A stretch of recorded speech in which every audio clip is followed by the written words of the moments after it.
What is up, YouTube? It's Rahul. Today we're going to be looking at the long-awaited Ogerpon Noctowl deck that we played in Japan.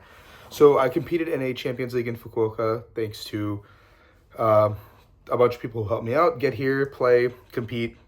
Over 5,000 Masters players split into 3 pods.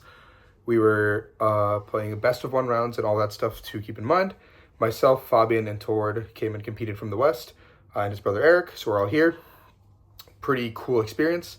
And the format we got to play, not chose to play, is the post-rotation Battle Partners Journeys Together format. So not only did we get a whole new pool of cards, we had to play with rotation. So we had to play with cards that were no longer in format. And myself, Tord, Fabian have been grinding for UIC, so we haven't really looked at cards, if that makes any sense. So I got to Japan on Monday. The other guys got to Japan on Wednesday.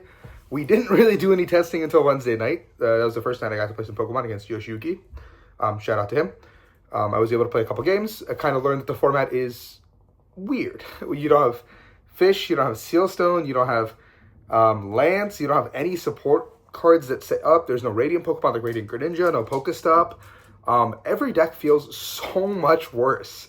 And as I was playing, first thing I noticed was Raging Bolt engine had the Noctowl engine. I was like, yo, this engine seems pretty good. Fanrotom seems like a pretty good attacker.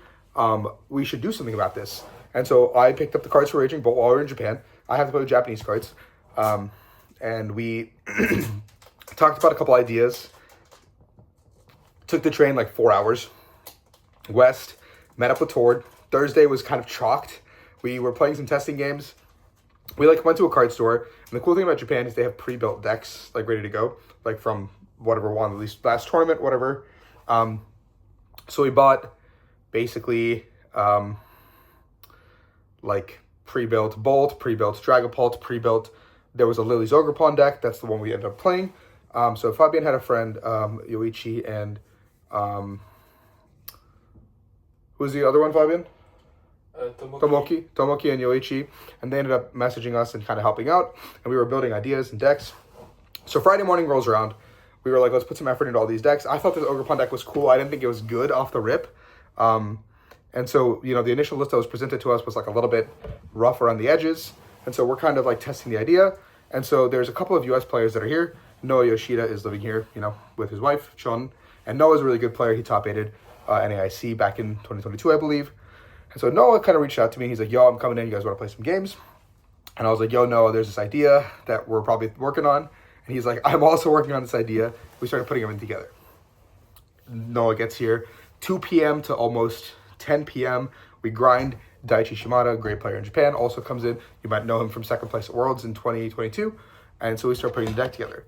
Long-winded intro aside, I'm going to talk about the format and stuff in a different video, I think, when we get closer to post-rotation, or just when I get home with all my thoughts about this format, because it's like, got to go UIC. So we're going to do the deck list here, and I'm going to kind of talk about that. Old school deck profile video, and then my deck report as well. 4 copies of Noctowl, Jeweled Seeker. And we have 4 copies of Hoot Hoot, one of the 80 HP Hoot Hoots. The 80 HP Hoot Hoot, its logic was that we could push that up against Bolt, so they can hit Fanrotom for 70 or something else can Fanrotom it for 70 as opposed to knocking it out. And against Dragapult, it's not that bad either to have on the board. It was never a liability, so we didn't really care. If it gets gusted up, we have Latias, so it's free retreat. Just whatever, might as well play one of the basic. We went for a 4-4 line. If you look at most decks that were played in this format, there was a 3-3 Owl line in a lot of decks, but we chose to just max consistency. Fabian and I both immediately noticed while testing this deck that if you prize a Hoot Hoot, the games can get sketchy. If you prize a Noctowl, games can get sketchy, discard one early. So we just maxed that. And we had 2 copies of Fanrotom to search. If you find Fanrotom turn 1, you get to play the game. If you get to play the game, this deck can win the game. 1 copy of this Ditto. This card was super cool. The idea was turn 1. If you go first, you can Fanrotom for Hoot Hoot, Noctowl, and Ditto, and go into the Ditto and get your Terra Pokemon into play. So if you get Voodoo locked, you have your Terra Pokemon already in play, or like whatever you want it to make it. It's 1 extra out to Rotom too. Then we have Green Ogerpon, kind of the vehicle for just getting energy onto the board. Good attacker in some situations. The deck relies on having energy on the board to move around, make some plays. You basically can use those Noctowl cards to do stuff. So if you have energy on the board, E-Switch becomes live. Plays can become live. You can set up checkmate situations pretty easily. 2 copies of Water Ogerpon. This guy is the MVP of the deck. The whole idea is right now, Manaphy is not being played in the Manaphy is not in the format. It is rotated, and almost every deck wants to go second. That wants to set up. And the only decks that really want to go first are us and Raging Bolt. And Raging Bolt should not be a tough matchup as long as they don't play Slitherwing. I'll get to that part when the list comes through. And so we should be able to beat every deck that wants to go second because they're trying to set up TM Evo, get their board going, or Badoo us. And at that point, we can just use Water Ogerpon, blow up whatever's in their active and one of their other setup cards. Or if we're fortunate enough to get like attachment turn 1, we can get attachment turn 2 plus Crystal and Boss and just take out something else on their bench and just take out their setup. And so things like Dragapult and Guard of War and those decks that are all setting up and trying to play the game, we just don't let them play the game, is the idea. And then here are some of the other package in the deck. We have Latias, the Freer Cheater, required in this deck. Late game, or like once you've taken your first 2 prize cards, then you set up a board with Pheasantipity and Mew, so it becomes really hard to target down your attacker and the board. Mew EX as well for Freer Treat and extra draw. At the end of the game, you're just looking for setting up probably your final attacker to blow up their attacker and close out the game. Terapagos, this was a Noah inclusion. This was not really our idea. Noah said this is really good for just having an attacker that can clean up something that does 240. Because let's say your opponent uses their own Terapagos or another piece, like a Pheasantipity or an attacker that we can't really clean up with the Water Ogerpon early on. Terapagos becomes a great attacker. And then in the mirror match, we can use Crown Opal, which says that no basics besides colorless Pokemon can hit you. If your opponent's board is not developed enough or they don't play Terapagos, you kind of auto-win the matchup, which is kind of cool. Then we have Lily's Clefairy, which is like super clutch card. I like this art as well. I picked this one up while we were here. I wanted to play with it. If you watch JoJo's, it looks like a stand user. Anyway, the Lily's Clefairy is super good because it enables weakness on dragon types, making Dragapult a super easy match, even if they set up. And one of the cool play you can make is E-Switch onto the Mew, use Mew to copy Dragapult while you have Clefairy in play, knocking out the Dragapult and a Duskull. And you have the Lily's Clefairy just to blow up that or a Bolt. Like, it's just a great attacker. And with both benches like kind of being full, a lot of people using Area 0 under depths, it's a great attacker in general as well. We have Pikachu EX as well, a little bit of our own little spice in this. This is Tomoki's inclusion of just like, this card's broken. Good for Mirror, good for a lot of situations. Decks like Arcalodon, Goldengo, stuff like that we can't really deal with easily enough. Like, nothing in our deck one-shots those things. Now we have Pikachu, and Pikachu is pretty resilient, and if we, in Mirror, we can also use Pikachu, buy a turn back, they can sob it, and then we buy that turn back by getting ahead. Same with Bolt. Like, if you can buy the turn back with Pikachu, they can't really take 2 prizes on something because that's our only Terra in play, only 2 prizes are in play. Obviously goes out the window if we play Slitherwing, which Fabian unfortunately experienced. Then this is a Tord inclusion, the Bear, you guys saw it on stream. He ripped it and won the game. Tord just said, like, with a deck like this, Bear just seems so good, Bear seems so good. It was like at 10 p.m. and he was like, I'm not playing the deck with that Bear, so Bear made it to play into the deck. Now for the supporter package. 3 Crispin, probably the supporter you want to be playing almost always. It sets up your board, gets energy going, uses Water Pond turn 2. Absolutely broken card. 2 Research just to have as options. We wanted to maybe play 1 Judge as well because it's best of 1 to maybe cheese opponents. But we just said, nah, we're not best of 1 players. Let's just play real decks. We had 2 copies of Boss's Orders. Sorry. On day 1, we had 1 Palpad in place of the second boss. But between day 1 and day 2, we're allowed to switch. The idea was Palpad would give us more versatility with our supporters, but the format is actually too fast for us to get to Palpad. And almost every time we were Palpadding, we were just putting Boss back into the deck, like 90% of the time. So at that point, like, why are we not just playing a second Boss? And like every game, we would check for like, please Boss, don't be prized kind of thing. So as soon as we started day 1, we realized like, oh, we need to change that for sure. 1 copy of Iono, just disruption, try to buy some turns back, or just get a new hand. And Professor Turo. This is also a Tord inclusion where we just decided, like, what if we get saw blocked in Mirror? Like, what if our Noctowl gets saw blocked and they buy the turn back to just, like, blow up our board and set up their board? Or, like, let's say our Pika gets saw blocked or something just gets stuck that we don't want to be there. Just figured, like, maybe we can clean up our board of threats as well. When our opponent's playing, like, a 2-2-2 strategy, we can pick it up and, like, only have Pika on board, for example. Makes it a little bit more versatile. Makes our board a little bit better, and it did pay off in a lot of scenarios, actually. So Turo was a pretty good inclusion. We maxed our copies of 4 Ultra and 4 Nest for max consistency. Players did play 3 copies of Ultra and something like a Poffin or a Terra Orb. We tried the Terra Orb for a little bit, but the Ultra Ball just felt better. And then the Poffin was a consideration for a little bit as well, because it could be just a Fan Rotom, another out Fan Rotom that's easy. 3 copies of the Stage, just really didn't play at all times. 3 copies of E-Switch, we borrowed the card, so it's gone now. But the E-Switch is super crucial for like late game, mid game plays, just moving energy around, getting things going. 2 copy of Rescue Stretcher. Some players played 1 Rod, 1 Stretcher. We chose 2 Stretcher because like almost every time it's just a +1 card with green Ogerpon, +1 card for doing stuff, whatever. 1 copy of Vessel, something we were a little bit nervous about because having 2 copies of Vessel is pretty good. Counter Catcher as another gust effect for Mirror. Just when we fall behind, you can go like Counter Catcher, Iono, take KO on whatever their big threat is in a lot of matchups. Set up an attacker that's hard to deal with, like Pika or something else. Like we can go Crispin Counter Catcher, KO like a Fez, something like that, or like Crispin Counter Catcher, like blow up their support. Like in the Mirror, if they take 1 prize for no reason, we can just blow up like their Hoot Hoots that are left. And a lot of these decks can't function without Hoot Hoot unless they just have like raw Crispin or raw something in their hand. The Terra A-Spec that lets everything work. A lot of our cards can use it because it's a Terra A-Spec.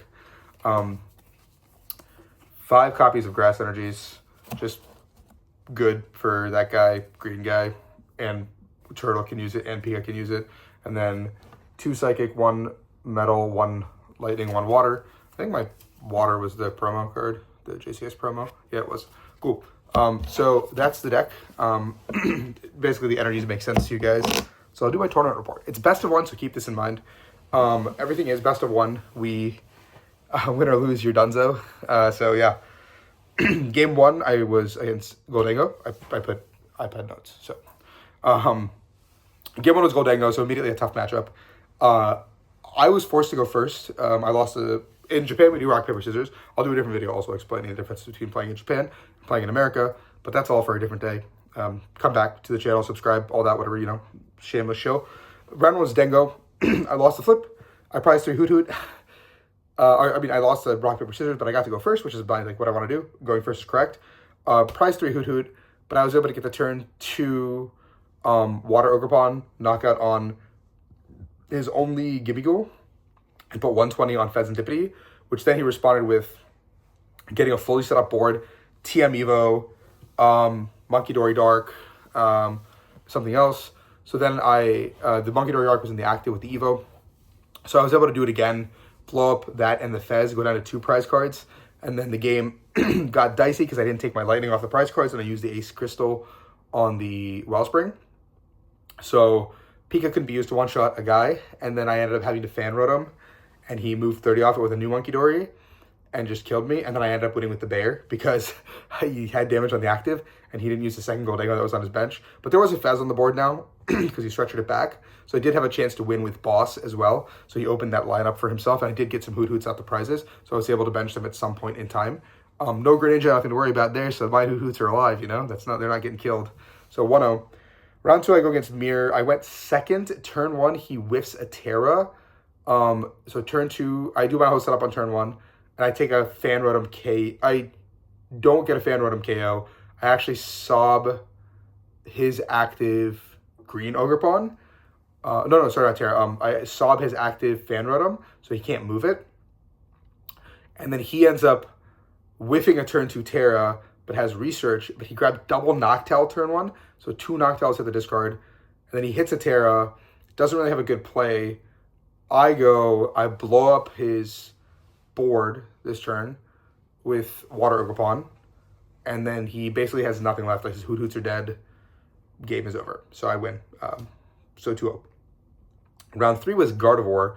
I won the rock, paper, scissors. I chose first. He opened Mimikyu, and I was like, yo, what decks are playing Mimikyu? I thought it was Snorlax for a second, or Walls. If it's Walls, I auto-lose because we didn't have an answer to Frigoraph. And then I just set up my board. He went Poffin turn 1. I went turn 2 Boss, kill both Ralts. Then he did something like benched like Flutter Mane, passed it back to me, and I went like Fan Rotom kills Mimikyu. He went Stretcher for Mimikyu Iono. Get 2 Ralts on the board again, and then I just went, but he didn't retreat his like Flutter, so I just went Water Ogerpon, blow up both, and I end the game.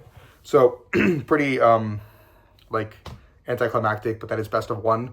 And also like this deck is really good at gutting setups, which is the whole point of this new format. Like just don't let decks play the game of Pokemon in an unrefined format.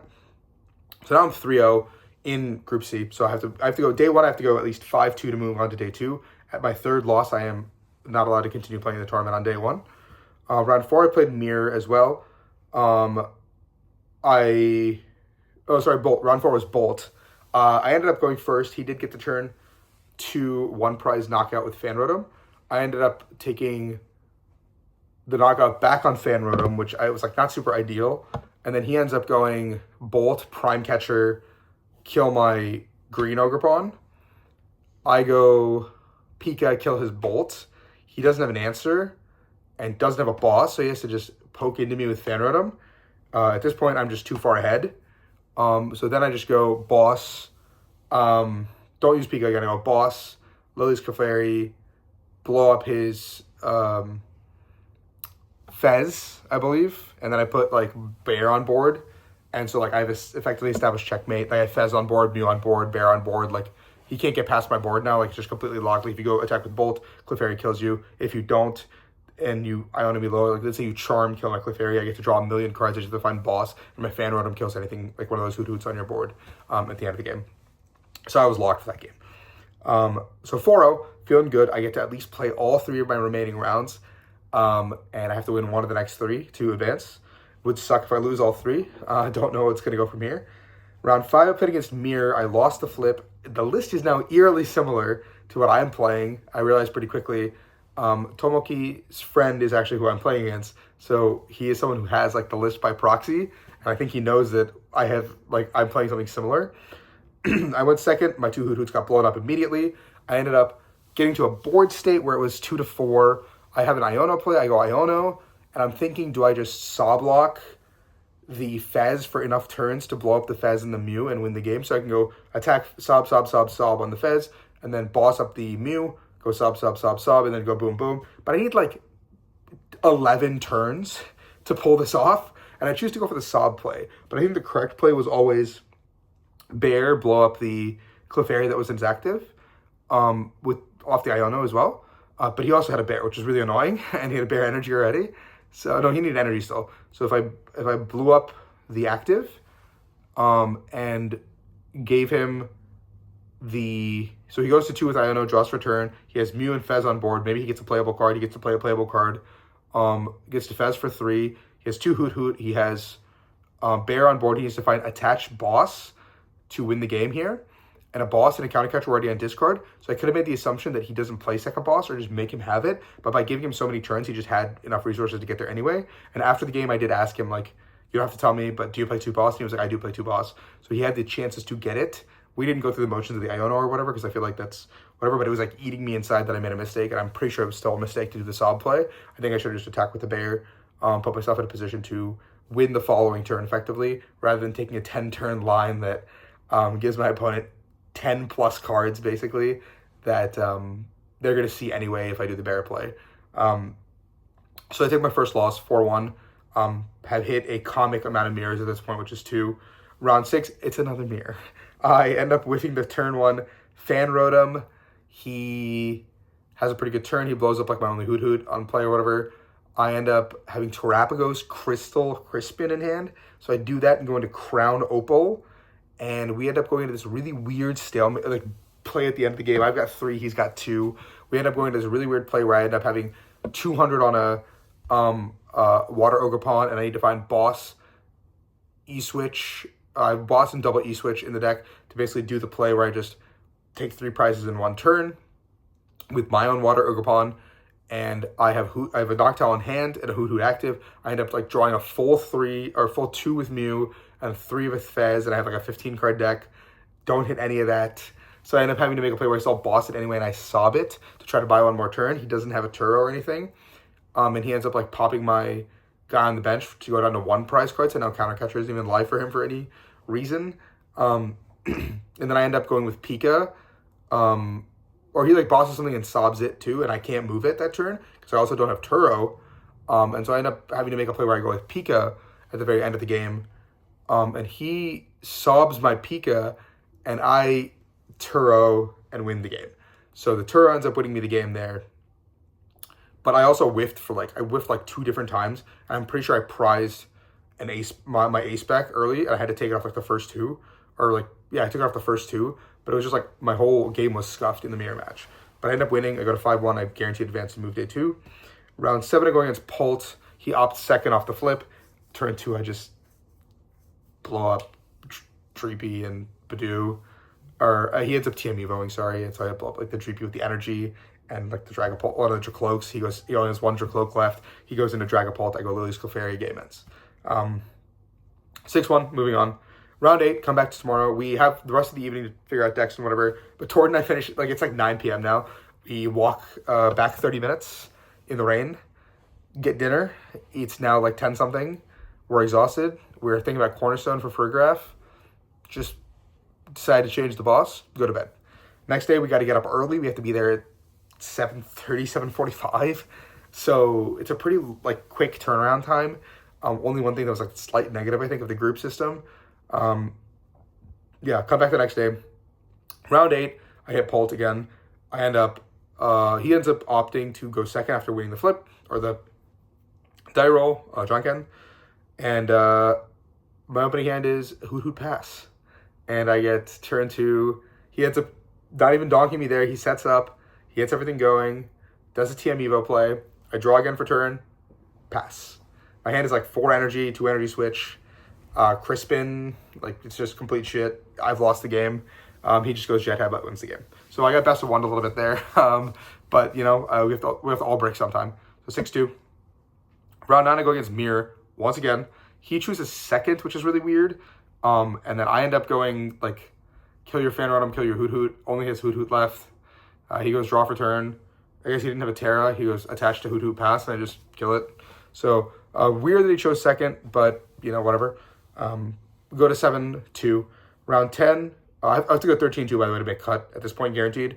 And then 12-3 gives me a chance to go to Japan Nationals at top 32 placing.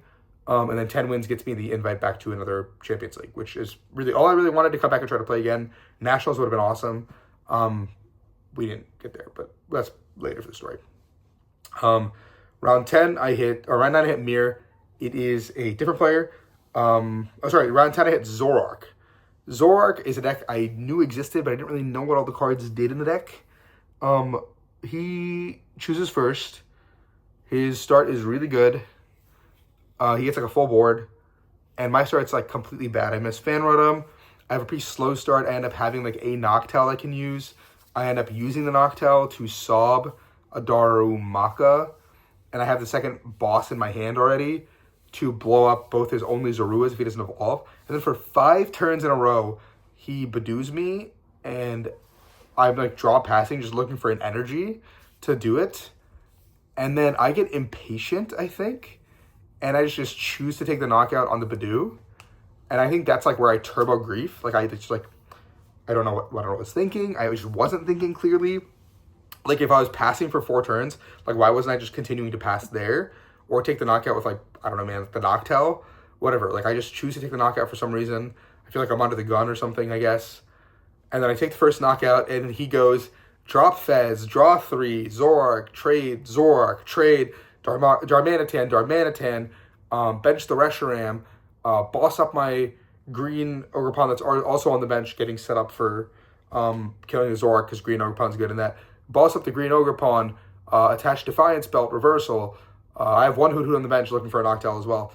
Kill that, take 3 prize cards, over to you. And I'm like, draw, sob. And he's like, okay, draw, bench, Petrant, EX, move my active, do a max belt, pop your active. And I was like, I totally threw this game. Like, I just should have waited for the energy, and I don't think I can lose. Like, he has infinite stuff on the board. Like, I just kind of just got greedy, I think, and I didn't really understand how the deck worked.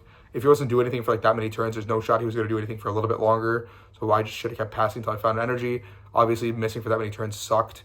And being under Badoo, I have like Crispin is an out, Research is an out, Iono is an out. Like I had a ton.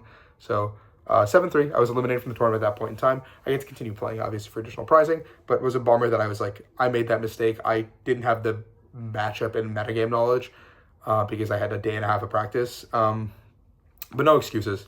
Round 11, I played against Dengo. Once again, he had a bunch of cards with the Dunsparces and stuff, but he only had one gold Dengo, and he blew up my board. So I went Pika, and I killed him to go down to 3, and he was at like 3 as well. But then he had to re-bench everything with a Fez in the active, and I went Water Ogerpon to Fez and one of the little guys, and then he evolved the second guy, came up and knocked me out on the Water Ogerpon, and then I just went Bear, Boss, kill the other one.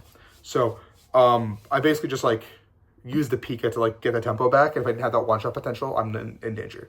So now I'm 8-3. Round 12, I go against Bolt. He chooses second, and he only took one Hoot with Fan Rotom, because I guess he needed bench space for stuff.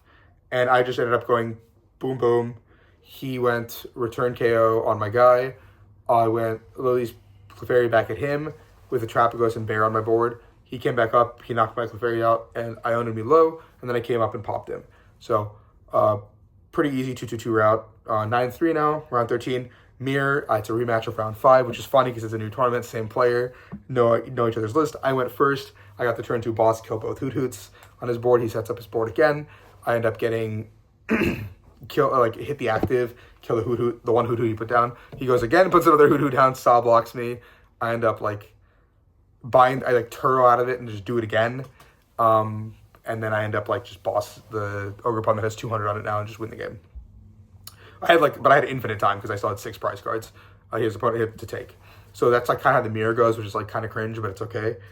I mean, by April in Atlanta, when this format is figured out, this deck will probably not be the best deck. So people will adapt and figure it out. But if it is the best deck, I'll probably just play it.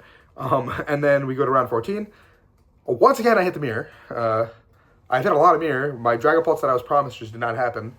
And this time, I lost the flip, so I had to go second. I opened Pika, and he went Badoo.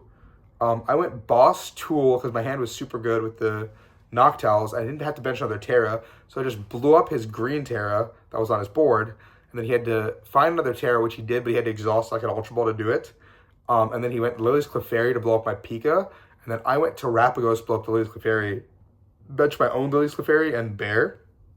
And then he went kill that with Bear, because I guess everyone's just fucking playing Bear at this point. And then I had to find Boss, and I ended me to 2. I draw for turn, and I just go Noctowl for Boss, which I drew into. But I also had Fez and Mew. So I had I had a bunch of cards I'm probably seeing to find Bear, just Boss to win the game. And I had energy already on Boss. On Bear, I already E-switched preemptively the previous turn, so I was ready to go. 14 rounds are done. I'm at 11-3. If I win the last one, I have a chance to go to Japan Nationals. A lot on the line here. Let's go in there and have some fun. Round 15, I win the flip. I get to go first against Charizard. He only gets 2 Manders down, turn 2, I get the Boss, blow up the Manders. He goes into Dunsparce EX. Fortunately, a card that Fabian did tell me about. I thought about it, and I played around it. So he was only able to do 120 to my active, or 180, sorry, to my active Ogerpon, and then my Wellspring, and then I benched all my guys, like Fez, Mew, Latias, whatever, bench them all. And then I went, do it again, kill your only Charmander once again. Then he goes to Dunsparce, Countercatcher, my Fez. Iono me to 3, knock it out. And then I go back up with, I believe, Terrapagos. Terrapagos blow up the Dunsparce. Go to 1 prize card. I still have an energy and the tool on my Water Ogerpon. So there's Duskull on the bench, and at some point that Duskull just becomes a free prize for me, and that's exactly what ends up happening. The Duskull just goes down, and I end up winning the game, advancing to 12-3. Final standings end up going up. I end up getting 40th, which is not too shabby because the X3s went from 14th place all the way to 63rd, I think. So I was smack dab in the middle. I checked later, my opponent's win percentage was 2% lower than 32nd. So it was a matter of a singular game from one of my opponents, which does hurt a little bit. And I would have liked to come back for Nationals with Fabian. But overall, one of the coolest experiences that I've ever had. Really makes me jealous playing out here. Obviously, they're not playing for anything on the line besides Worlds invites, and there's no cash or anything. But it was one of the coolest experiences I've ever had. Very excited to come back. And I will follow up on this in a couple other videos if you guys want to check those out when I get back from EUIC. This is just what I can do from my hotel room here in Japan, making sure I get some content out. And thank you for watching. I'll catch you guys in a different video.